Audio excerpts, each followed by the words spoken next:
Hi everyone, welcome. Thanks for attending this virtual event organized by Word Up Community Bookshop. If you're unfamiliar with Word Up, we're a bookshop and art space run by local residents, many of whom are volunteers. Um, and we can be found when we're open on 2113 Amsterdam Avenue at the corner of 165th Street in Washington Heights. We host events for all ages, and we sell used and new books in English and Spanish. And so check us out on our website, wordupbooks.com, where you can place orders and get them shipped to your house. Because we're not open to the public for browsing at this time, we started a GoFundMe to maintain our space and meet our obligations while we're closed. So if you can, donate to our GoFundMe, and we'll also drop that link in the chat. To start us off, I'm going to quickly read some bios so you can learn about these wonderful poets that we have with us today. So Vincent Toro is a Puerto Rican poet, playwright, director, and educator. He's the author of two poetry collections, Stereo Island Mosaic and Tertulia. Vincent has been awarded the Poetry Society of America's Norma Farber First Book Award, plus many more, and is a professor of English at Bronx Community College, a Dodger Foundation poet, and a contributing editor to Quelly Literary Journal, which they're actually having their new program. So if you want to sign up for that, we'll also put the link in the chat. Um, Canisia Lubrin is the author of Dyzgraphxst, if anyone can help me pronounce it. I had it memorized. Dyzgraphxst. Yeah, that works. Yeah, okay. And Voodoo Hypothesis, which was named the CBC Best Poetry Book, longlisted for a Gerald Lambert Award and Pat Lowther Award, and a finalist for the Raymond Souster Award. Lubrin holds an MFA in creative writing for the University of Guelph. Christian Campbell is a Trinidadian Bahamian poet, essayist, and cultural critic, and the author of Running the Dusk, which won the Aldeburst First Collection Prize, was a finalist for the Forward Prize for the Best First Collection, and a Cave Canem Prize, among other awards. Running the Dusk was also translated into Spanish and published in Cuba. Yesenia Montilla is an Afro-Latina poet and a daughter of immigrants. She received her MFA from Drew University in poetry and translation, and is a 2014 Canto Mundo Fellow. Her first collection, The Pink Box, is published by Willow Brooks and was longlisted for a PEN Award in 2016. Christina Olivares is an author of the book of poetry No Map of the Earth Includes Stars, winner of the 2014 Marsh Hawks Press Book Prize, and Ungovernable, forthcoming from Yes Yes Books in 2020. Olivares is a queer American Cuban from the Bronx. She believes in abolition of poverty in the carceral state and in the radical project of imagining our liberation. She works as an educator. And finally, we have Tiphanie Yanique, is an author of the poetry collection Wife, which won the 2016 Bocas Prize in Caribbean Poetry. Tiphanie is also the author of the novel Land of Love and Drowning and the short story collection How to Escape from a Leper Colony, which won her a listing as one of the National Book Foundation's 5 under 35. She currently teaches English and creative writing at Emory College in Arts and Sciences. Welcome, everyone. Hello, it is lovely to be here with you all tonight. Vincent, thank you for gathering us in this virtual tertulia. I'm happy to be kicking off our round of reading. So this is an excerpt from a long work called Return or Declamación about crossing back and forth between the US-Cuba border. And it starts. At a tertulia in Vedado in Havana, Cuba in 2003, an artist sells intricately painted cuadros listed in rows over a lace duvet that's been unrolled over a twin-size bed. The light above us is harsh and the home is warm and full of people. My Spanish then is very tentative. He asks my surname, Olivares, and begins to cry when I tell him. He tells me my great-grandfather is a good man, was a doctor, was a mayor, and cured him of a difficult illness in childhood when I didn't know how to translate and now can't remember. We grip hands. He's the first to teach me that my family name is special here, in a place I'd never been, which feels very different from meaning nothing in a place I'd always been. In 2003, I meet Asada Shakur in a nondescript building in Vedado. We sit in folding chairs around uneven tables. She enters after her security checks us out. She asks us to each tell her our name and a dream, and so we do. She listens to us one by one with a kind of mythical, total stillness. It matters to tell your dream to a person who you trust can hold it. She takes us the next night to a tertulia in Vedado where a girl in a gauzy dress plays a violin. There is hardly any food and so much to drink. An artist who paints cuadros recognizes my name. We grip each other and laugh and cry.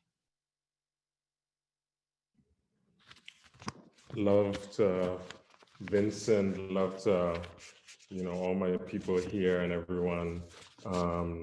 I have so much more to say, but I'm going to save it after we finish reading. I'm going to begin with a poem that is an elegy for the great Jamaican British intellectual Stuart Hall. And I'm choosing this because it's kind of sibling to the work that Vincent is doing with film. So this poem is in conversation, deep conversation with John Acomphis' Stuart Hall project. Sculpture with fragments of Stuart Hall. I would have gone back, the voice full of shells, gravel, liquid washing stones, back meaning lost island or calendar, a thing rigged with bones unbending, unfolding past the hard symmetry of clocks, vertebrae of thought, moving now in real time. Home, a word hollow as the bone of birds. Toady, cling, cling, galling, euphonia. That dream was over. Such oniric geometry. The blue room built by Miles, his horn, a grail from which you sup the saudade of marine might have been, never will be, embouchure unthought, no better than Vidya for leaving. So we leave, skein of shadows, silent psalms for how our scourge was beauty, home, bright boys fleeing the estate for another island, bright boys fleeing the estate for another on that other island, jolted by the freight of shame. Mass Hall, thanks for the company on the Voltafast voyage, stingy brim on which we sailed, migration of monarch butterflies, landfall at Port of Avonmouth in a scene from Hardy, landfall at Tilbury Dock to step off the caravel in white gloves, stout ties, leave to remain vagrant.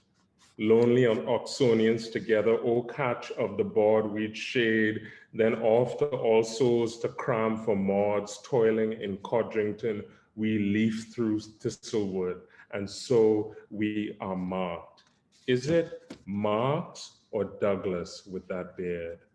Bound to become Judas Brutus, blood diamonds paid us in arrears to try the line of Hopkins, Auden, Eliot, Dunn. Even song at New Chapel to ease the medieval weight of failure in the refrain of white robes, one brown seraph alone. Oh, hear us when we cry to thee for those in peril on the sea. Gainst the towers most colored I feel, dear Stuart, in these duds our hide sub-fusk eternum. You grasp browning leaflets on the stump, oh, betraying beauty of brown, Bankra, Babancourt, Venetian ducats, Dalprix, Kaki, Gauguin. Remember the strange fog and night on Broad Street, as if below Friedrich's Wanderer, But as you taught, who more wanderer than we, the evicted on the victor's turf, playing the past, loss of force centripetal? All praise to your mind, a sextant darklit as Diwali. You bless our kin severance. How I wish to forget your sister strapped to the sugar mill, charged with spoiling the color scheme, sedition. Ah, compay, even leaves of the croton sprout from your eyes. There is no going back. Thinking translucence, you say, bend the stick, different than Lenin or United Fruit. The rank of Bombay mangoes exceeds all migrations. The lignum vitae insists on itself. Navel string toughens to twine with the rhizome, portal in the ground.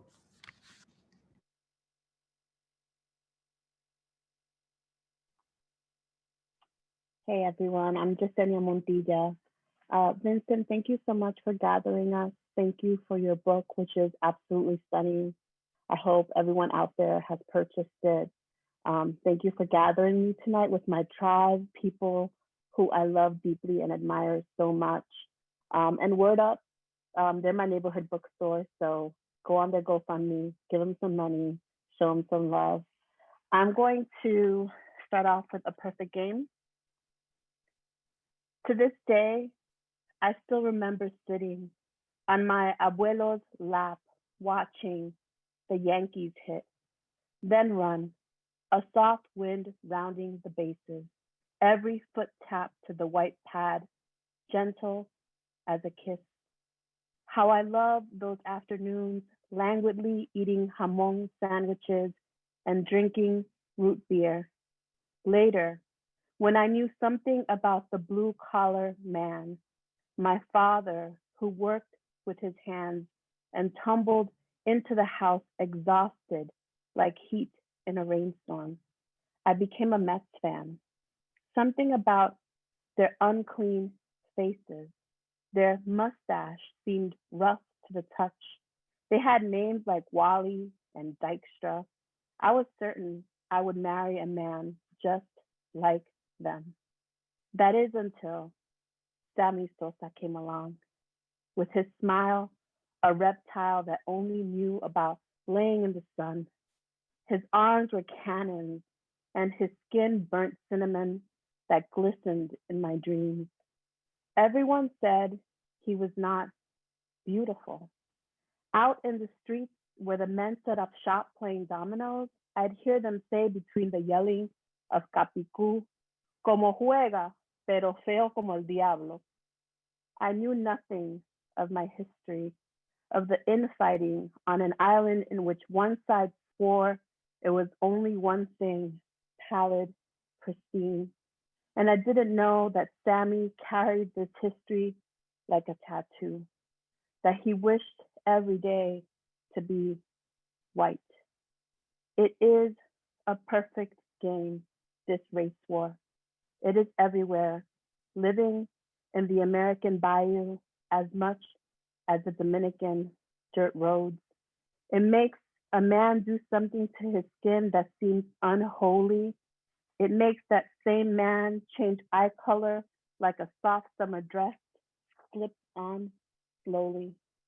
It makes a grandmother ask her granddaughter if she's suffering from something feverish, because that could be the only excuse why her hair has not been straightened like a ballerina's back, dyed the color of wild daffodils growing in an outfield.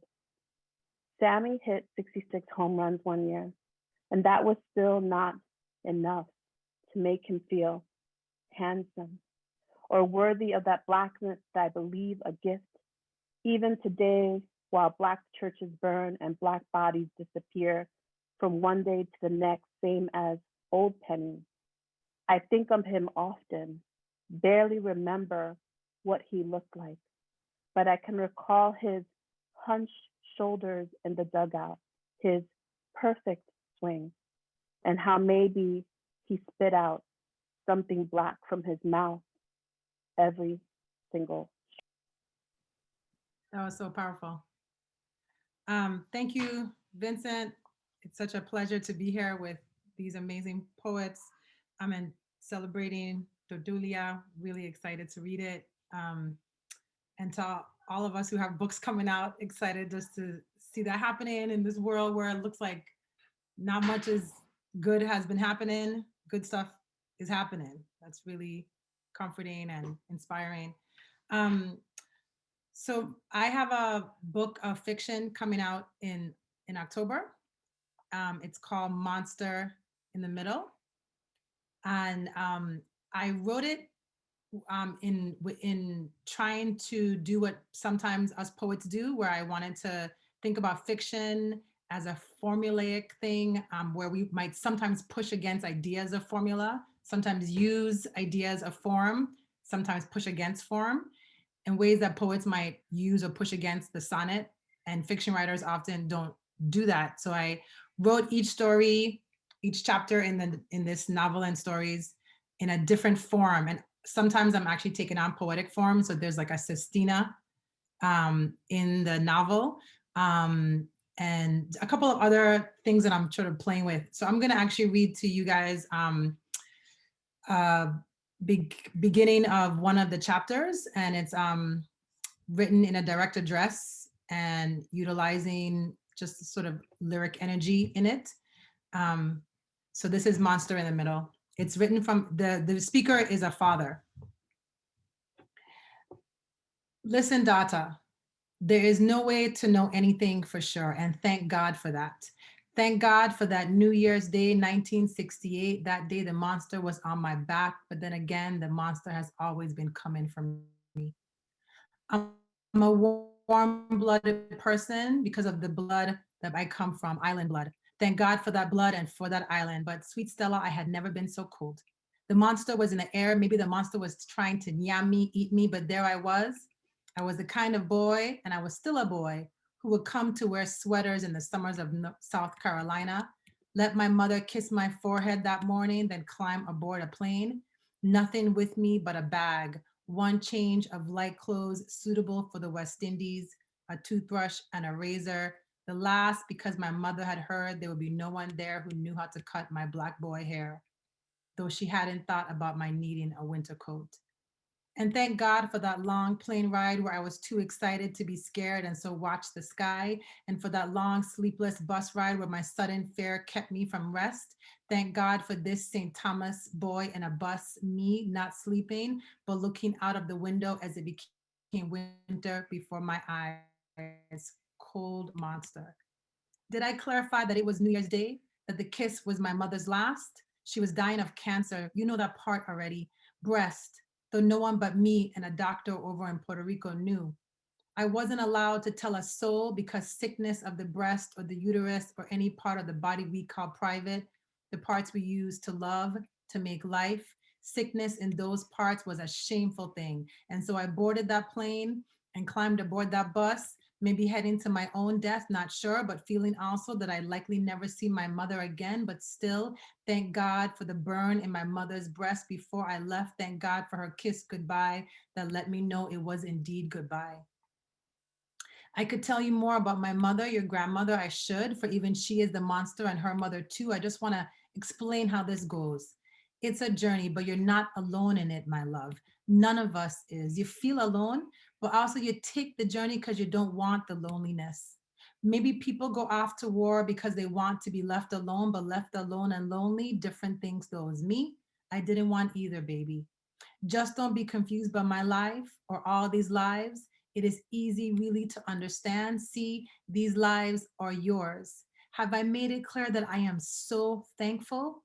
Thank God for my memories and thank God for the memories that made me. For me, it's going to be cancer like my mother. What else would it be? Mine in the private prostate. The story of the monster on my back, the monster on your back is not just one of fathers and daughters, but also mothers and sons and mothers and daughters and even grandparents and aunties and first loves and second and third loves and who knows what else. It's all there. Meeting you in the middle where you are, where you always are. This is how the whole of history works, sweet girl. And you and me and the whole of us, we aren't anything separate from history. And thank God. Wonderful. Thank you so much for that, Tiffany, and everyone who's read so far. I just want to add my voice to the chorus and express profound appreciation, Vincent, for convening us in this shared space of our lives: language, poetry, fiction. I will read from the Dyzgraphxst. And really it's designed to be unpronounceable, so call it whatever you want. I'm going to read a brief excerpt from it here, from Act 1. It's a poem in 7 acts. Act 1, Ain't I at the Gate? Is it not enough to enter ending oneself in the halving road, and the fires in us blot the coasts that reject us, and we sugar the desert we screed, frantic for fullness, if fragile, if symbols, if nothingness, at first a doubt, escalating our verbings, if still ourselves, a thing to become, past wavering interests in peace, given only for spilling. Recall that face, which is no face, a craved choice, eureka in someone's drawn God. I and the next could praise now, if I were not set ablaze enough. If that morning I hadn't the thirst to lean into the world with an ear to a mouth, begging for the happened thing, for something disguised. What could prove this dust is freshly mouthed, not some cyclic, newly vaporized empire settling its faithless wages. Eyes, masses, these bent backs. Enough. Mweni male, manile, that never-ending suku. Sesanu, this is it, our deadland. Raw as the last bomb leaves our storied hand. Kitenula. Which mother temangeish? Look, we a conversation be pointing ceaselessly homeward, whose earth is left without a means to unwant us in place. Why we sing back anyway, the chaotic corners of mind after wretched mind. Who is left after the dysenteries, after the cities and the ruining magic we no longer believe? A dusk we no longer need. What is I, but to have always been there? I've asked it. What is I? I in an own place. I is here breeding out of the dead land, a definable origin, where everyone is, yet to be named equipment. As if whole, where news of uncut humanities discarded, whole islands made of antagonizing food, lift today, Pacific Ocean, tomorrow Indian Ocean, and then another tomorrow, another ocean, surge clearing wave, where nothing is open, where things exist to be drawn outward by singing. How nakedly the dawn spills or lifts in the responsibility of doves emerging with their late summer songs in early June. I want none of the peril, unless to flag a bush one risking the dark in me. In the voice of I's mother, in bacterial forces, unbelief, the stoppages of one, maybe 200 stages of rupture. Wow. So yes, thank you everyone for being here. I celebrate all of you, and I write for community, to build community above all things. So this means everything to me, that all you incredible Caribeño poets can be here with me. This is called Promesa. HR 4900. Song to ward off venture capitalist. The tinto shipped from our ancestors in Galicia flirts unabashedly with giggling hens on the veranda. Theo Frank is praying to his pipe. The smoke cradles his bajo sexto as he croons, conjuring the flota that dislocated us from the last century. Junior rocks the ricochet like a sorcerer of Brownian motion. He is a garrison perched across the ping pong table like an 8-limbed colossus. In the kitchen, cards are slapped like sinvergüenzas, round after round in an endless game of Texas Hold'em that holds the cousins hostage. The winner is never the sucker with the ace. The winner is he who talks shit with Fidel's fuerza bruta, an 8-hour fusillade of slick digs and relentless boast. Beside them, Abuelita plays Zatoichi with a lechon asado. Ropa vieja is swallowed by vagrant cangrejo, and bored niece is running on fumes from chasing the dog around the chicken coops. This party was supposed to evanesce long before sunup, but the coquito is still spilling, the tia is still stalking the counter rhythms of the timbale like Bolivar across the Andes. The road at the end of the driveway is shrapnel. The privatized water, too steep for our pockets.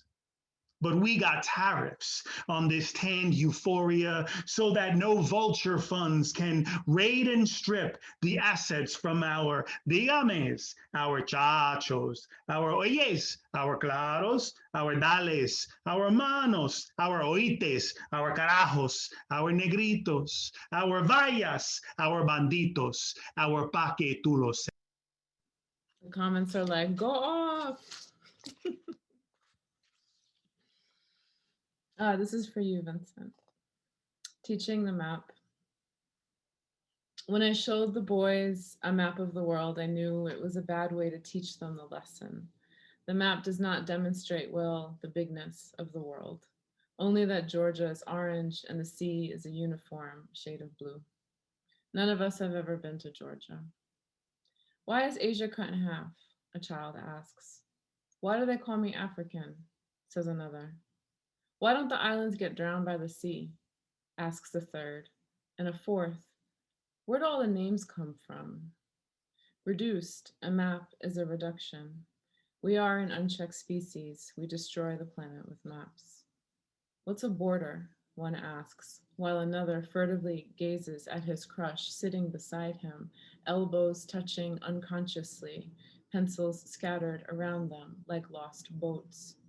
That, the swollen sting of his loving you, the quiet in his mind that paints you distinct and shining. That is the border we create and recreate. New York is yellow. The sea remains blue. The sea is not actually blue, you know, another says. I know, says another. It is the color of the sky. Why is the sky blue? Because space is black. Black like me, says another child. Black is beautiful, he asserts. Galaxy children, space children, come to school to learn what a border is. Come to school to cut themselves out of thin papers of naming, wrap themselves, perhaps find protection, not at all, or confusion as its own form of uplift. One more voice opens an orange with his fingers and the split rind fills the room. Can I get some? Yeah.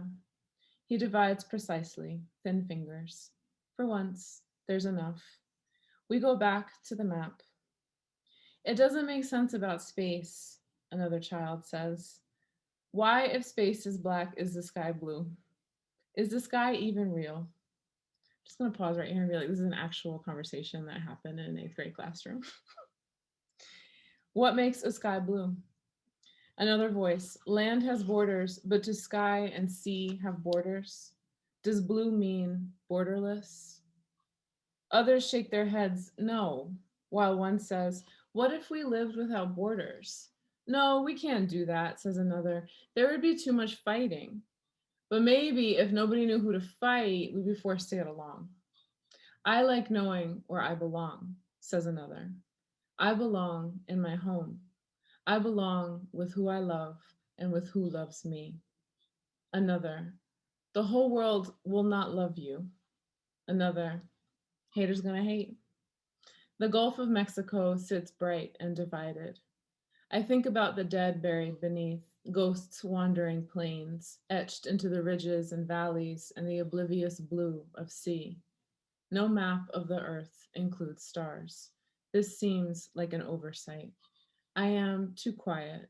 The boy with a crush looks at me long and questioning. He says nothing. I say, this is what we do as humans now. This is our way.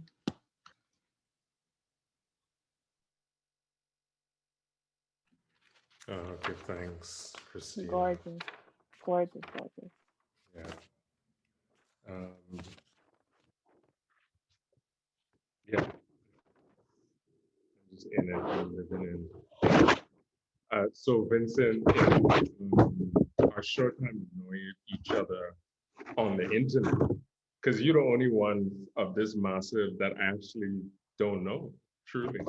I noticed that you often say boom for real, which is, of course, the sort of signature phrase of one of my guys, Jean-Michel Basquiat. So for you, I have to read 3 short excerpts of one of my lyric essays from Basquiat. So this is called JMB's Histories. 1. We all have our Basquiats, which is to say, we all want a piece of him. We all are a piece of him. And yea, verily, we have dubbed him First Black Art Star, FBAS, Graffiti God, HNIC of the Gallery Glitterati, Patron Saint of Afro-Punk, Diaspora Diviner, Linchpin of Hipsters, Ultimate Hustler, T-shirt deity, Angel of Street Pharmacists, Queer Hero, Immigrant Success Story, New York City Centaur, Tragic Black Genius, number 208450, Congo Drum Conundrum, Bomba Rara Prince, Radiant Child. 2. He who was alluring, he who was confounding, he who was Eshu. What do we do with the cult mythologies about Basquiat, in which criticism on his art amounts to a TMZ report? Who did he fuck? How did he die? What was he on? How was his hair? Despite the hype and the hate, Jean-Michel Basquiat was extraordinary. But then again, he is both sui generis and ordinary to me, Pan-Caribbean as kin, ordinary as any kid in Scarborough, as any Brooklynite, ordinary as any of us weird hybrids, as any bastard of empire and war, as any insider, outsider of Western modernity. 6. Basquiat heads are cartooned, spooked, fried, shocked, damaged. Strange as it may seem, I hear these heads laughing. They laugh, a Kali laugh, a Grace Jones laugh, a broad, unsettling laugh with missing teeth, a wicked, weird, unfunny laugh. It is not knee slapping, not as gleeful as hi, stock laugh of unprim elders. It could nearly be a bat out of hell screech, but not always. Could be a low, dangerous rumbling, could be like Skeletor's laugh at the end of every He-Man episode. After all, what I am talking about suggests something like deranged villain laughter, Kali's mad laughter, and each skull on her necklace cackling in chorus. Basquiat heads are like that, cackling skulls around Kali's neck, where an exhibition of his work can look like a Dia de los Muertos parade. This is so good for my soul. I'm so happy. Because Christina read her poem, I'm gonna read maps. Some maps have blue borders like the blue of your name, or the tributary lacing of veins running through your father's hands. And how the last time I saw you, you held me for so long, I saw whole lifetimes flooding by me, small tentacles reaching for both our faces. I wish maps would be without borders, and that we belonged to no one and to everyone at once. What a world that would be. Or not a world. Maybe we would call it something more intrinsic, like forgiving, or something simplistic, like river or dirt. And if I were to see you tomorrow and everyone you came from had disappeared, I would weep with you and drown out any black lines that this earth allowed us to give it. Because what is a map but a useless prison? We are all so lost, and no naming of blank spaces can save us. And what is a map but the delusion of safety? The line drawn is always in the sand and folds on itself before we're done making it. And that line there, south of El Rio, how it dares to cover up the bodies, as though we would forget who died there and for what, as if we could forget that if you spin a globe and stop it with your finger, you'll land it on top of someone living, someone who was not expecting to be crushed by. I really hope we get to ask some questions about maps. I can't wait to talk about maps and map poems. That's really exciting.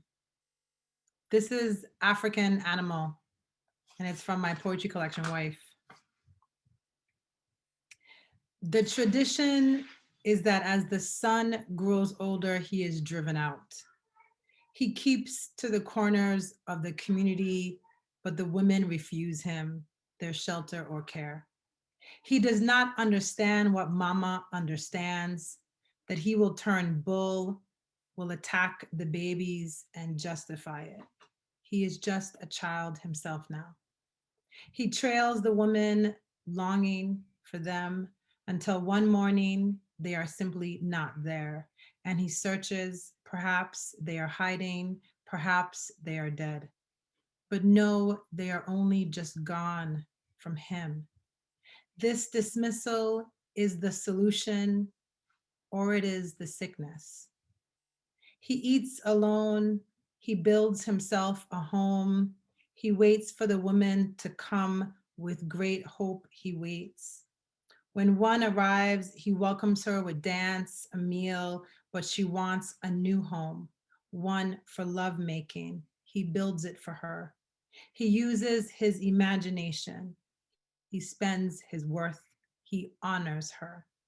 But she finds the place unsatisfactory.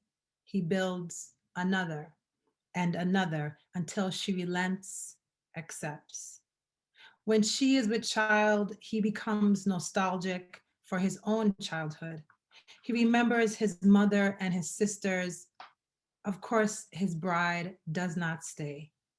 He yearns for a boy child who will want him, but he never knows. When his lover returns, he is too grateful to ask, too grateful to note that she has the mark of many births on her body, the mark of other bulls. He will never become accustomed to her leaving. He will challenge other cast out sons in hopes that she hears of his valor, loves him. In battle, there is a recognition among the bulls. Is this his son, now grown and come to challenge him? Is this his brother? Wonderful, thank you. So I will read from The Blue Clerk by Dion Brandt, which is a book from the future. Since we're in maps, I'm gonna read verse 55. When I finally arrived at the door of no return, there was an official there, a guide who was a man in his ordinary life, or a dissembler. Exhausted, Violet, the clerk interjects. Yes, says the author. Violet snares. He arranged himself at the end of the story. Violet files, violet chemistry, violet unction. It was December. We had brought a bottle of rum, some ancient ritual we remembered from nowhere and no one. We stepped one behind the other as usual. The castle was huge, opulent. We went like pilgrims. You were pilgrims. We were pilgrims. This is the holiest we ever were. Our gods were in the holding cells. We awakened our gods and we left them there, since we never needed gods again. We did not have wicked gods, so they understood. They lay in their corners, on their disintegrated floors. They lay on their walls of skin dust. They stood when we entered, happy to see us. Our guide said, this was the prison cell for the men. This was the prison cell for the women. I wanted to strangle the guide, as if he were the original guide. It took all my will. Yet, in the rooms, the guide was irrelevant. The gods woke up and we felt pity for them, and affection, and love. They felt happy for us. We were still alive. Yes, we are still alive, we said, and we had returned to thank them. You are still alive, they said. Yes, we are still alive. They looked at us like violet teas they drank us. We said, here we are. They said, you are still alive. We said, yes, yes, we are still alive. How lemon, they said, how blue like fortune. We took the bottle of rum from our veins. We washed their faces. We sewed their thin skins. We were pilgrims. They were gods. They said with wonder and admiration, you are still alive, like hydrogen, like oxygen. We all stood there for some infinite time. We did weep, but that was nothing in comparison. The Blue Clerk, verso 55. You just made my to read list longer.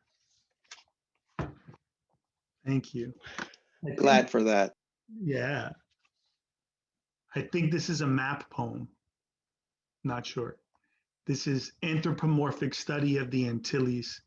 And I just realized this is the first time I'm reading it to a public. But it's in Tertulia. Parabola of mangroves in an equatorial yawn. Blue dunes deflecting the gaze that leers at her glades and sierras. She dodges lustful overtures to her sun-drenched alcoves, summons guabansecs to halt the erection of Bitcoin brothels fencing her basins and charging membership fees. When she insists that she is not property, cannot be consumed for private pleasure, the gaze collects armies and lawyers, draws up charters that she is forbidden to vote on. Her barrier wreaths break the tide of offenders lunging at her peers, scattering a season of pathogens, claiming her lots vacant as they stoop to appraise her star apples. Cornered, she stings, wades out into uncharted shoals beyond earshot of chancellors branding her bruja and harlot. Epithets she mulls and ferments into a cane for her son Bayamanico, who burns the leeches listed in the Panama Papers. She starves them until they divest and peel off their carapalos. They beg to lasso her and teethe on her coral. She shakes them loose, rattling her beater ridge to make it plain she is not kept. They call her Sycorax, but she is no foil in some sallow man's tale. She is not grief-tinted or deprived, no mere harbor for the wanton and the loused, was not put here for an other's private swashbuckling. Unbound by syllogism, circumstellar and circumspect, she adorns red clay, is Milwaukee deep, gets all kick-em Jenny on armadas that approach without consent. This is stunning. This whole night is stunning. What a beautiful way to spend a Friday. So this is the third, we're starting the third circle now.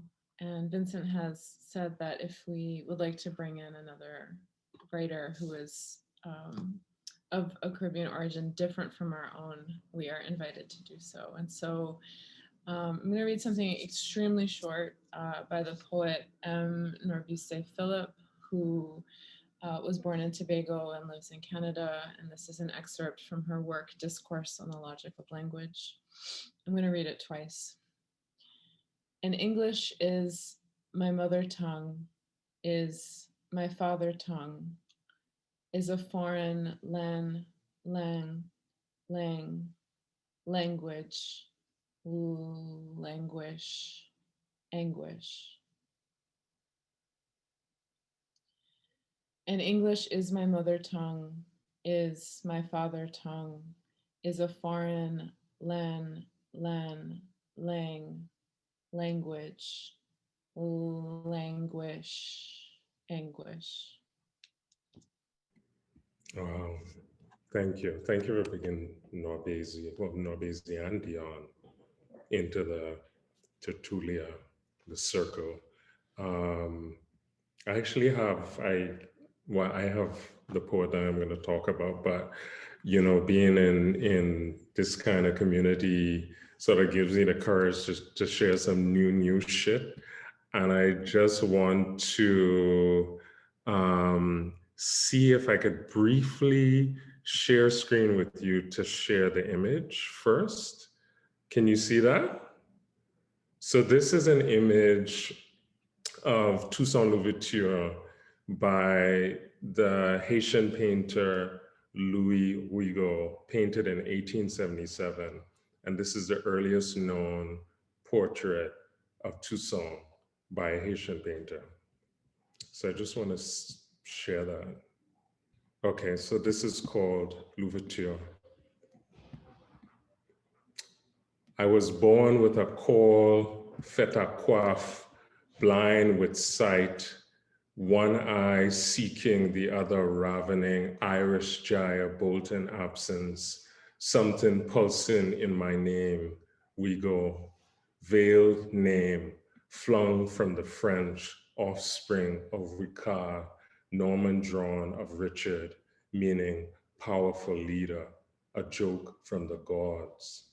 The leader returned, sky engraved, rising from a coin, the half-open gate of the mouth, and the eye to a mouth, a louverture, the horse ran off.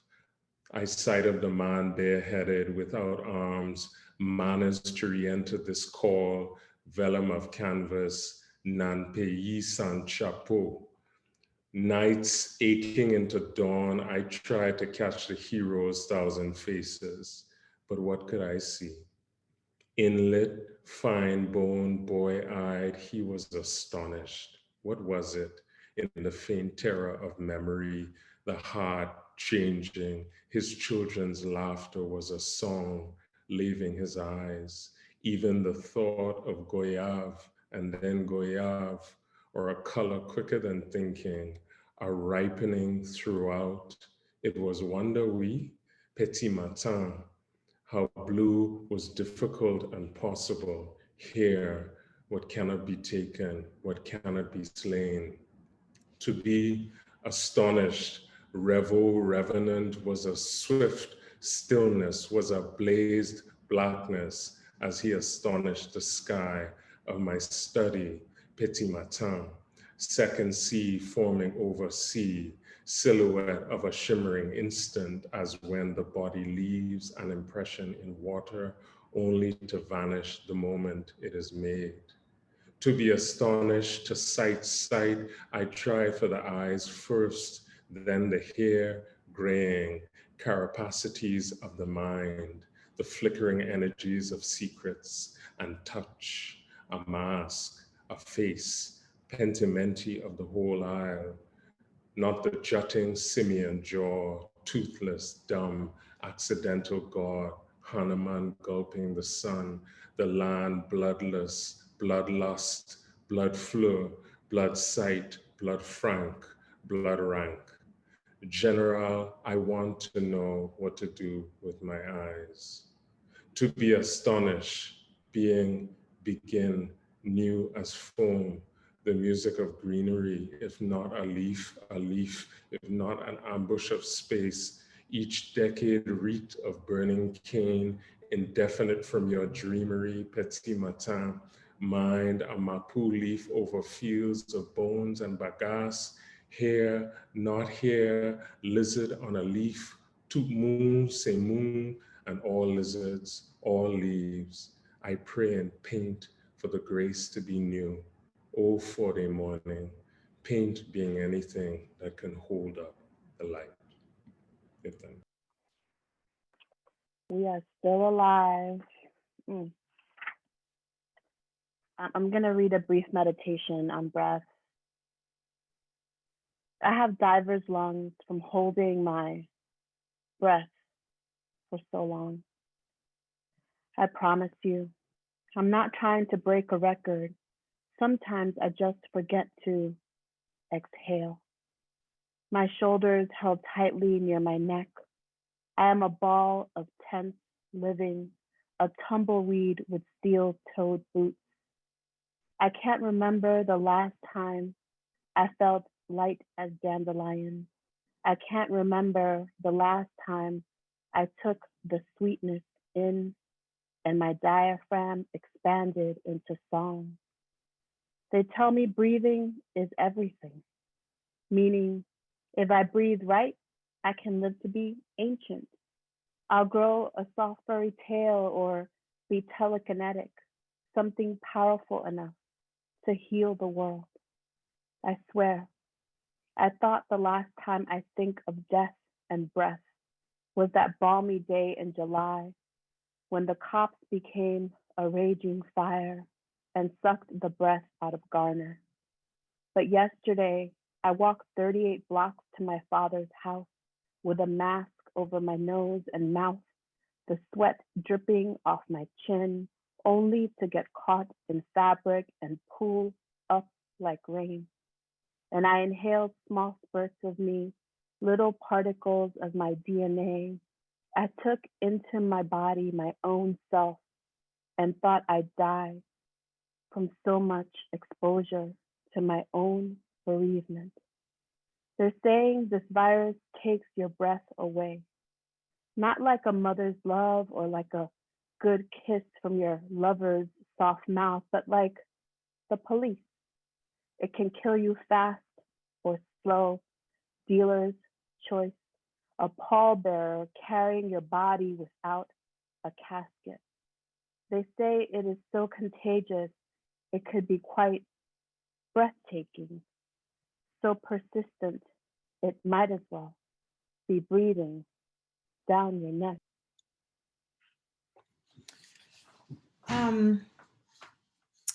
Before we started, Vincent had noted to the panelists that one of the inspirations for this Tertulia was a conversation that Vincent and I had some years ago, where we talked a lot about the relationship between the two territories of the US, Puerto Rico and the US Virgin Islands, the connections, the similarities, the dissimilarities. And so when I was thinking about who to choose for the from the poet from a different island that I would read, I thought I would pick a Puerto Rican poet. And I thought, well, I could just pick my favorite poet, who happens to be a Puerto Rican poet. And her name is Aracelis Girmay, who I don't know if you guys know her work, but she's just like, she's so bad. And she's half Eritrean, half Puerto Rican. And I'm going to read a poem that is sort of in theme with the poems that I've been reading so far, which is about Black masculinity. And this poem is called A Blooming Tree. And I teach this poem to my students like every semester. I don't care even what the subject matter of the class is. I just find a way to teach the poem. Because one of the things that I think is happening in the poem, and I don't want to spoil it for you, but I don't want the people who don't know the poem to miss this, is that she is asking us to see Black men with the same innocence and beauty that we have historically looked at like virginal white women. And she's asking us to flip that. What if we looked at Black boys with that same innocence and beauty, and appreciated them and their bodies, and they're coming into their age with that same thing. So it's called A Blooming Tree. Spring is a young guy on his back underneath the green ripe tree, whose small fires we wear in our hair and our dresses, the dogwoods and magnolias. The guy whose voice is changing from snow to donkey splay, sprawled out in his avirex and do-rag in the park I am walking. City boy, you are stiff at first, laid out, flat as a yellow skirt. I dried once on the front lawn, but then I see you jerk ecstatic, the familiar funk-bound buck under the air. And I know. Spring is your dark tree between your hands. God bless you on your back, making flowers without a woman or a man, and only the sky to call your husband, and only the air to suck you clean. Fantastic. Thank you again. Wonderful. So I will go back to the Dyzgraphxst and read a few non-consecutive pages to conclude. Although I feel I don't want to read anything else after verse 55, so I did it to myself.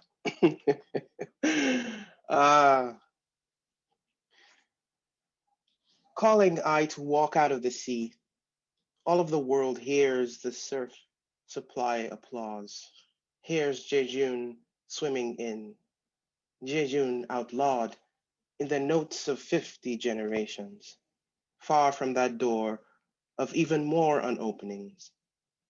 How to pay for the vocal injury I feels at the end of the Gulf of Mexico. The one wrecks, seeds still in jars after a century.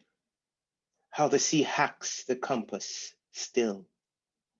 I feels how far is left to go. Sudan, Abaco, Aleppo, still. Before the self-same notes of dead musicians, consider I more than the pen. And to have never thought of the notes as autobio, and to have never built a better world to inhabit or break. Speaking Jejun, I has screwed up, I knows it, and how to pay for it instead. I hammers the joke's humorless record with a love. a marrow. There is in his yard 3 beautiful pomegranate trees. One bears diseased fruit, the other 2 are not to blame. All full of birds. Let me get back to the thing that must be said. Wearing a t-shirt, beads, a feather, a posy on my head. Impossible, Jejun. This talk of the living, unconcerned with our dead. In one type of earth, I suppose, is a tangle of roots. And a tangle of roots is a prayer or something I have no way of knowing, except to agree that when the ballasts of who we are must be measured, not everything will do. Not everything. But sometimes to abolish what's trapped inside a diseased pomegranate. A too young pomegranate is what reminds the birds into the goaded lift before planting permanently. Let us both suppose, too, that to come upon so many birds all trapped in agreement is some scant accord, is murder. To come upon in you all of the living, all that is yet tacit, is first to be unafraid to caw, and I suppose to be feathered apart. In the reverberations of that account, you see, it is the eye turning our years. To come this far is to admit this, and that every remnant thing is a kind of life, some of it living, some of it yet dead. Like mother's scent, mother's bone, mother's stitched cesarean, mother's knee, post-rain, to the burial ground. All in a basket woven of palm, the yielding dampness of dirt, buried throughout the world, beneath the pomegranate tree that bears the restless fruit. Whatever it is not too dehydrated to hold what is mine. The 21st century is mine. And what does this say of Les Jeunes? Untiring, telling me what to look for. What species do not need me to survive? Certainly not my split tongue needing touch and language. In this blank catalogue of reassembled lives, misassembled lives, unassembled days, I am a part. And some thoughts are easy. Pretend to be isolated. Stress an accumulation of disappearances, 1 way to transform, and 2 and 3, all the griefs that I have grieved, how they turn the head quickly away again. Birth too is accidental, whether in islands or the eyes retaliating spasms, some dead man, his hurt and zeal, proto-conforming. They will sue the world for a lack of peace. To want to live in a world my own hand has made, not hands too aware of their wild plots, just one hand in the world, meeting other hands, in crowds full of mourning pleasant heads, whipping out greetings, and soon an angular woman who'll offer me that chance, her limp loosed hand, and I should shake it as a bundle meant to be carried in both hands. Several decades past due, past indecisive jurors, past nostalgic feudalism, internet profiles of the already dead. This time, I will take a picture of you, Jejun. It is better this way, or I will have no other reason to write you, but fold your ears sideways to my mouth. I to slip into, wondering what we might have become were we not so alive. Wow, boom. Yeah, so dope. I'm going to close out the reading with a kind of new shit, following Christian. Kind of. I read it once before. I'm still revising it. But I had so much fun reading it the first time at Ian Haley Pollock's series that I thought I'd give it another go. It's called Pero Like, which is something New Yorkers and New York Latinos say a lot. Pero Like Boogaloo. Pero like Dykeman Street late night gonguero confession. Pero like loteria cards used as a second form of identification. Pero like vegan picadillo and non-GMO sancocho seasoned with queer electro clash bounce. Pero like bachata blended with trip hop. Pero Paco de Lucia's 18 fingers might not be Latinx, pero they bleed Morocco and the Canary Islands onto his fretboard like two Converse, one green and one blue. Pero like Titi from Kingsbridge and Tata from Cibao, who likes his sushi con mambo, pero like Raul Julia owning Petruchio, pero like Panaderias hosting weekly meetings of the macheteros, pero like Brunilda Ruiz's first plie, hoisting jibaros into the stratosphere. Pero like forget Nabokov. The only Lolita is Lebron, petrifying congressmen with her glare, pero it's like tembleque served after Sunday sermons, pero like barbecue pits in La Perla, pero like my namesake whose trompo dropped 1 month before I kicked up into this joint, pero like, oye, mira, we are the unified field theory, kid. Pero like, this cat I know who works for Big Pharma got the nerve to call mandatory minimums essential, pero like the family lechonera rots on an old cane field while the governor gifts the beaches to his friends in Martha's Vineyard. Pero like, how's that even a thing? Pero like Kelleher bilks the anoles, pero like Roseo tweets embusterias stirred with cheap shots during work hours, pero like Brock blockchains up the Guayacans with his filthy Cabris and faux swagger, pero like the people were like, all like pa fuera with all of them diablos. Pero yo now, Highway 18 is a sea filled with corillos of rock beauties engraving frack tremors with canaris hatchlings, pero like they can horse trade the coast, pero ain't no one leaving. Pero like we ain't even know how to say goodbye. Like we not scared of it or anything, pero it just isn't our thing, tu sabes? Pero cause like we don't do departure. Ain't about getting gone, ain't about no absenteeism, pero like it's just a coffee beach break. Pero Michacho is holding this spot for us, pero like they can hold the spot for you too. Pero you got to be ready to share, bueno? Pero like how many hurricanes we got to spin into legendary club tracks before things get real for you. Pero like the swindle swamp dreck piles up like a Staten Island waste dump. Pero like there's only so many plagues a boca can swill before the tongue goes numb. Pero like yo creo que what really burns these leeches is that they've been shipping the devastations FedEx to our verandas for like a zeta second or 30. Pero like, as you can see right here, we still laughing up in here anyway, knows? Pero like, that's worth at least 3 wepas, right? So, I want to encourage everyone to give a round of applause. Our readings concluded, and to give everyone a chance to like give some silent finger snaps and some waves and light up the chat room. And we're going to jump right into, because I don't know how much time we have, but we want to also, you know, tertuliar with each other and just chat. And so I'm just going to jump right in, but I do want to quickly thank Word Up for hosting this. This has been like, this is not hyperbole. I needed this. This was life-giving to me today. So it's so wonderful to be here with all of you. And I'm going to open up with a question that's really open-ended, that y'all can do whatever you want with your brilliant poet selves. But it actually comes from, there's an anthology, a critical anthology called Do the Americas Have a Common Literature? By the Cuban critic, literary theorist, Gustavo Perez Firmat.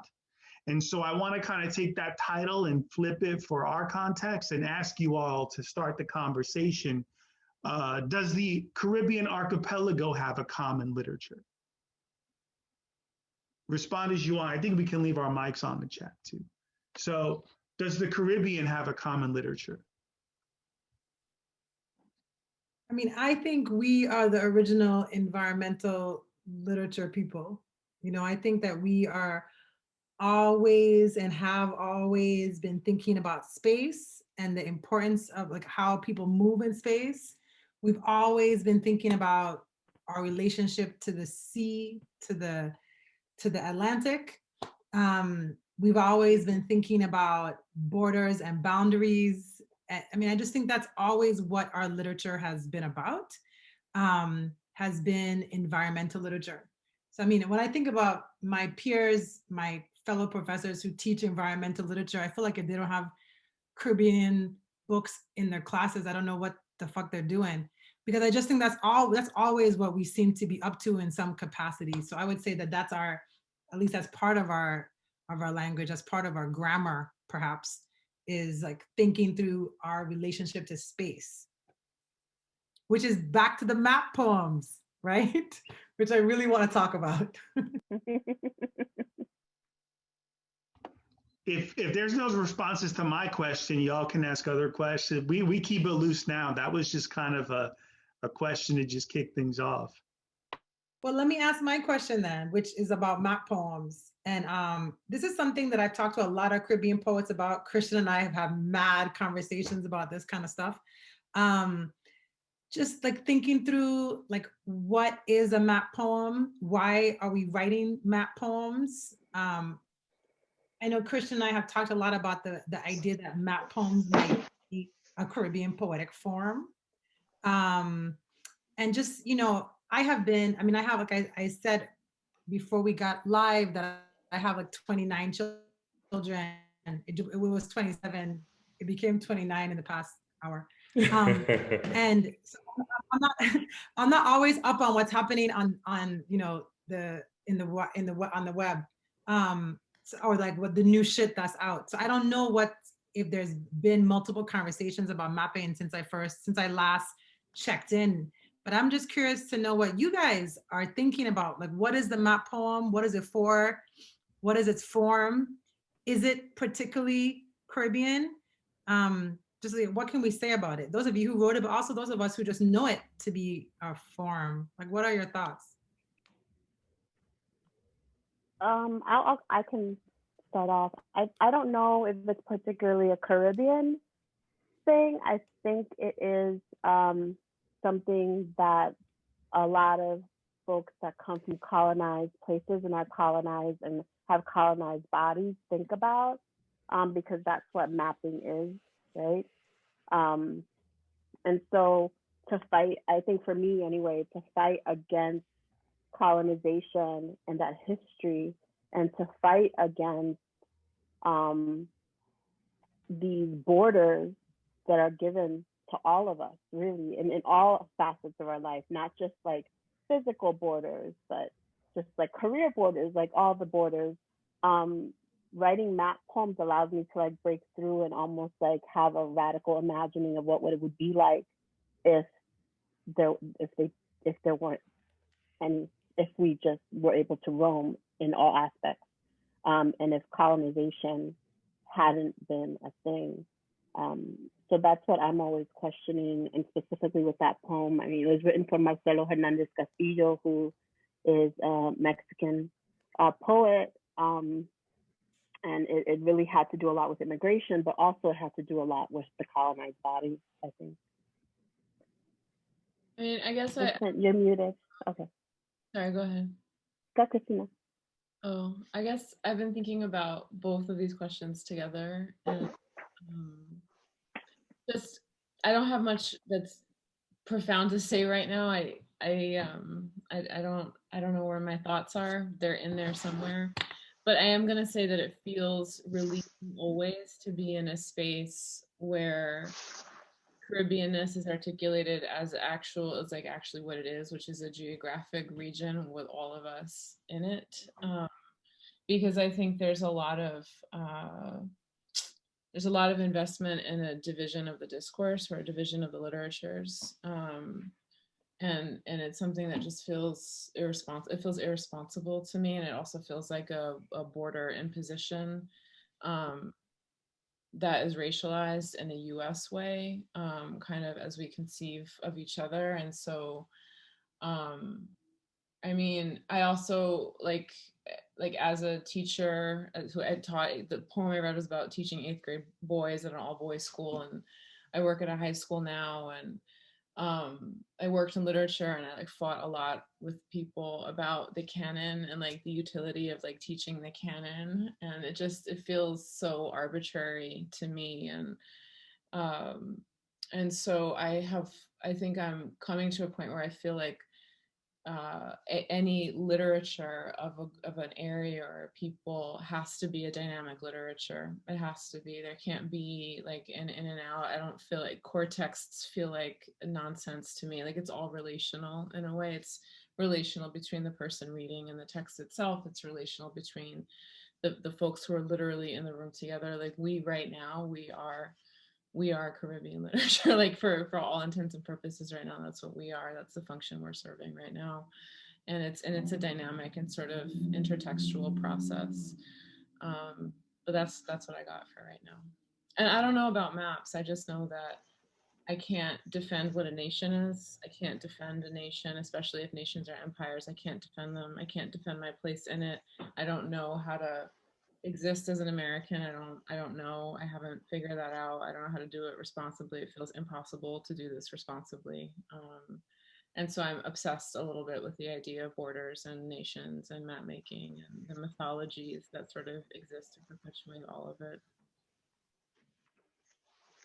Yeah, thank you, Christina. I think I might sort of hybridize the two questions because in a sense, they're sort of growing from the same root system. So to the question about if there a Caribbean literature, what the nature of it might be. I think it was Kamal Brathwaite who said that the Caribbean is sort of akin to a continent, like the closest thing to it would be Africa, just given the sort of variety and difference of not just cultures, but languages, and even with the common history that we all share.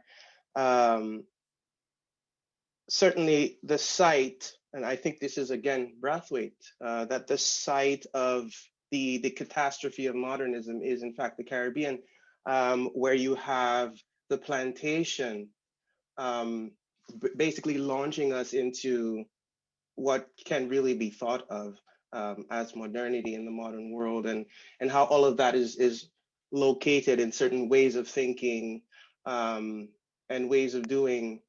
And so if we can see a kind of gradual lengthening of such a history into the literatures of the Caribbean, again, Brathwaite is saying that the Caribbean literature is probably most characterized by a literature of catastrophe, which is why we're always writing through the bullshit. And part of the bullshit is the fictive nature of maps. That we know that maps are fictions. We know that borders are fictions.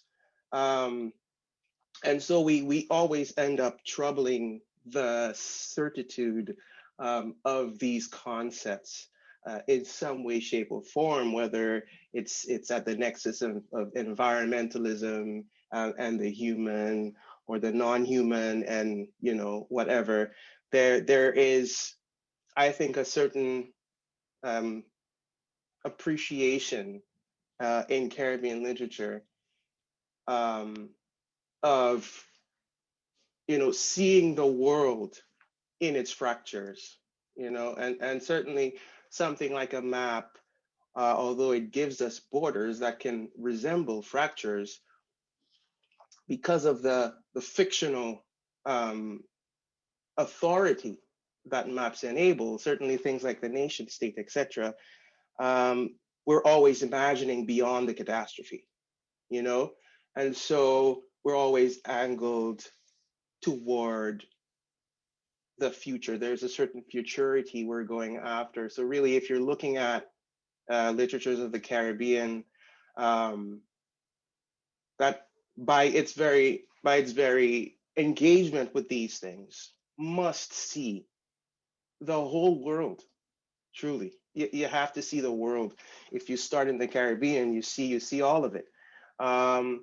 And so there's a certain generosity, I think, a certain generosity of seeing that comes into, you know, thinking through maps and thinking through the environment, or thinking in our multiple languages, in our multiple lingos, in our multiple discourses, what a better way to exist might be. And a lot of it is there in the literature. Yeah, there's been a lot of really amazing stuff said about this already, and I'm just only going to kind of chime in with what it has me thinking of. I lived in Turkey for a year, and I remember when I first got to Turkey, and I had to do all the visa stuff, and I had to go to like the police station in Ankara, Turkey, and the police station had this enormous map of the world, and I was really young. I was 23 at the time. And still even figuring out my own Latinidad and Puerto Rican identity and Caribbean identity and what that means. And I'm on the other side of the world. And this huge map of the world was really interesting. It was painted so that Turkey, which was the country I was in, was like the size of Africa on a map. And everything else was like proportionately like minuscule around it. And if you know anything about Turkish history and its own issues with its identity, you end up almost laughing about it. But it gave me a perception about the subjective nature of mapping. And later on, it made me think about, and I think maps end up a lot, you know, the map thing came up only organically here. And then I started thinking about other time, both my books, there's maps and the ideas of maps all over them. And I think that, as you kind of already referred to this, Yesenia, like as colonized people, I think the mapping is something that we question cynically and respond to. And I think even as an artist, what I've wanted to do was almost create my own maps. And for me, the Caribbean really is a great prototype for that, because one of the things that I've always found interesting about the Caribbean is that everyone came to us. The whole world came to the Caribbean because we pretty and our islands are pretty and we're abundant. And I'm sorry, they want a piece of it. They still want a piece of it. And so everyone showed up, and there really became this sancocho of languages, cultures, religions, faiths, ideas, political systems. And for me, there's something, obviously there's so many tragedies and conflicts that came out of that, but there's something really exciting in terms of the imaginary for me. And I felt like, oh, being a Boricua and being from the Caribbean has given me this license to really synthesize and imagine a map of myself and the world any way that I want. And I even think, Canisia, your book, which seems to be this kind of unpacking of identity in the self, I think is very Caribbean in that sense too. It's like really flipping things on its head and reconstructing what even the I means, right? And that to me feels very similar of a geographic alignment, you know? Yeah, it's true. We you know, if in the Caribbean, the I is always multiple. If there's a we always, you know, we're an I and I people. It's, you know, it's not I or, it's I and. And of course you have the ors that sort of come into play, but it's always chorus, you know, the chorus, you know, the sort of diffuse nature of, you know, just the way we exist in our oralities, in our various oral traditions and in our oral exchanges. It troubles that sort of European Adamic singular universalizing I, you know, so it's not like I invented something. It's just that my own upbringing led me to clash with the lyric I in that way. Yeah, well, it's more like you know, it's an analytical line. It's a creative reconstructing a response to these things. I'm told that, you know, we're supposed to end around 8:30, and I'm very obsessed with equity. So if there are voices, I think there are a few voices that we haven't heard. If people want to chime things in, and then I just want to quickly give one last thanks to everyone before we close out, and then turn it over to Carolina from Word Up. So is anyone we hadn't heard from that wants to chime in about this, or even bring in something new for the last like 60 seconds? I mean, you know, we we need 60 years. I know. You know, I think there's so many things I'm thinking about. I'm thinking, one way I think about the poem is a kind of ecology of scale. So in a way, scale is something that is always underneath these conversations. There are multiple things underneath, and underneath is this sort of question of smallness and our anxieties about our smallness. So there's also a kind of, that I just want to put out here, a complicity that we really, really need to confront. And I think of smallness in multiple ways. One of the things, for example, Derek Walcott, who would have been 91 tomorrow, told me when he was alive, is he said the Caribbean is still too small. And so there's a kind of, there's like this work that is a work of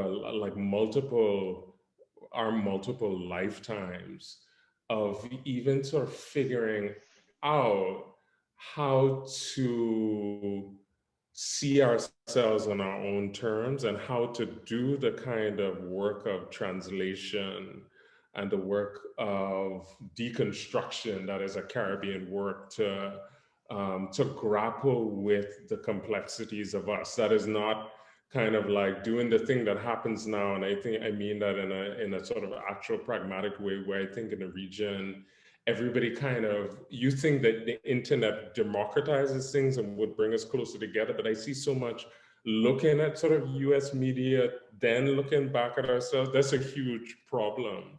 But I also think that, we don't, we sort of don't see the bounty of our smallness enough. And I mean that of course, as poets, right? And like, what does our smallness do? And I sort of think about how the smallness of being a Caribbean person means that, we have this kind of smugness of the fly, right? The sort of smugness of the fly which is the smugness of the marginalized and the smugness of the trampled, right? The smugness of the small, who also, because they are small, can see everything.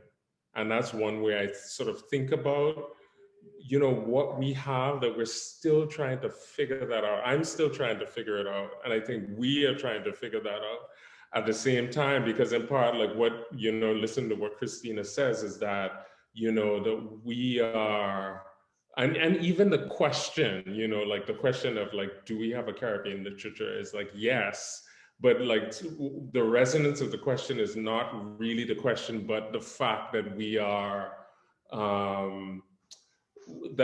erased. We are the erased. We are the trampled.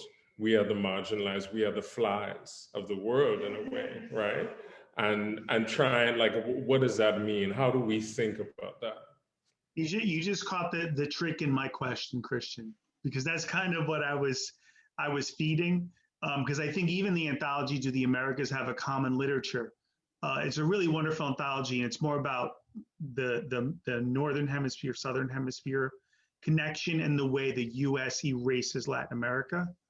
And it's trying to tackle that. My question was kind of, leaning into that as well. I know that they need us to wrap up. I wish, a real deal Tertulia, we'd be doing this all night till the sun came up. Unfortunately, the pandemic and all this stuff doesn't allow that. I do wish that I had that opportunity to do that with all of you at some point. I want, before I turn it over to Carolina, wondering if we can real quickly do one thing with everyone as a closeout, could just suggest to the audience one Caribbean poet that they got to read. And then that'll be our closeout, and then we'll turn it over to Carolina. So I'll start. So, like, first of all, thank you everyone for coming out. Thank you to everyone that joined me in the Tertulia today. One particular poet who's doing his thing right now, is just reading his work today, that I think you all should read, is Aishin Hutchinson's work. Really floors me. So I think you should read Aishin Hutchinson. And I'm gonna cheat, and I'm also gonna suggest M. Norbesi Philip. Zong is a book that everyone needs to read. So Sorry, I gave two. I apologize. I'm gonna jump in and I'm gonna say this woman right here, Trinidadian born, Cheryl Boyce Taylor. Her book is out, and I think I just finished reading it today, and it's absolutely breathtaking. She's necessary to just live in our bodies and to walk with that kind of way in which she combines her experiences in America and also like just her life in Trinidad and her upbringing there. So I can't say enough about her. I could talk about her all night. So Cheryl Boyce Taylor. Yesenia, I meant to say, yeah. Love Sharon. Yes. Amazing. I meant to say when I read my last poem that poem was born in one of her workshops, and that was an example of, you know, the Puerto Rico Trinidad bridge. So I'm so glad you mentioned her. Anyone else? Apologies to my obnoxious kids who keep running behind of the. They're beautiful. Eldest, who should know better and is doing backflips in the background. And maybe his underwear on live Facebook.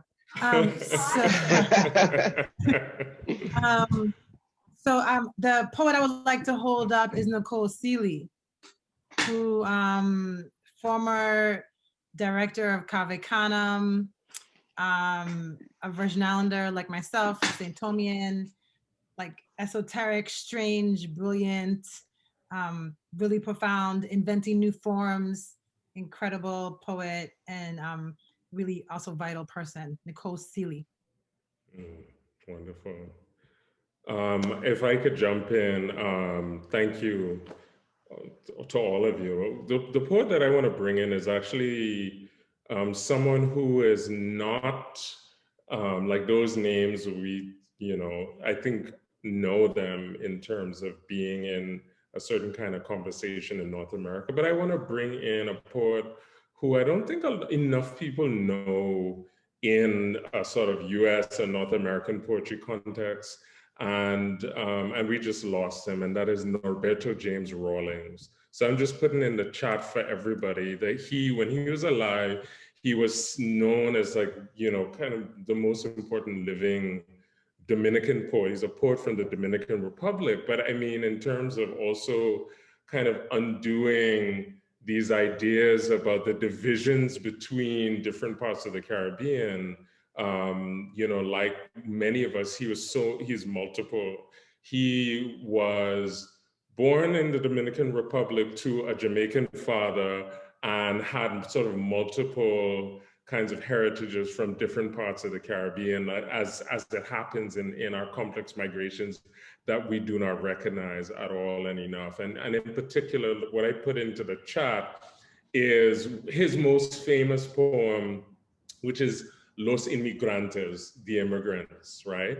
And it's not about, you know, sort of immigration to the US, which is sort of, or immigration to Canada, the most sort of common topic, but it's about this immigration of Black Caribbean people from the Anglophone Caribbean to the Dominican Republic, who are seen as what's called cocolos, from Tiphanie Tortola. That's this kind of Dominican creolization of Tortola, apparently.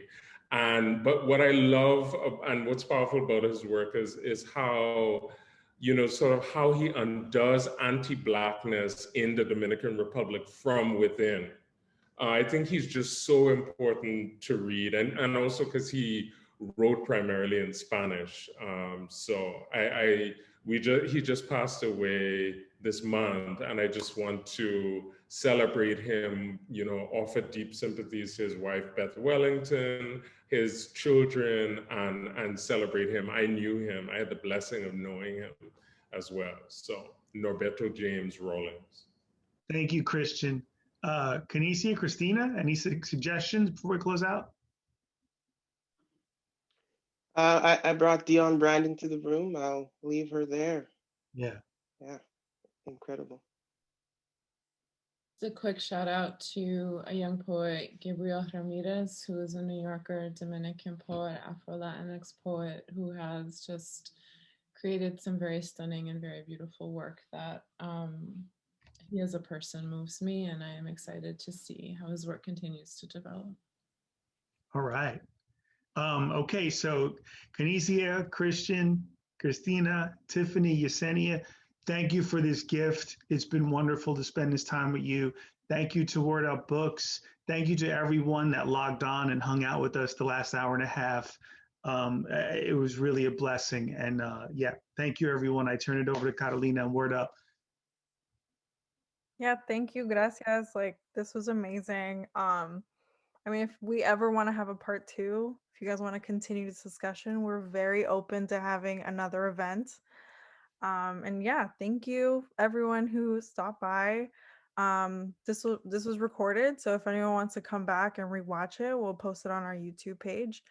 And yeah, have a good night, everyone. Bye. Everyone. Bye. Blessings. Thank you. Bye. Thank you, everyone. And donate to Thank Word you, Up. Vincent. Thank you. Thank you, Vincent.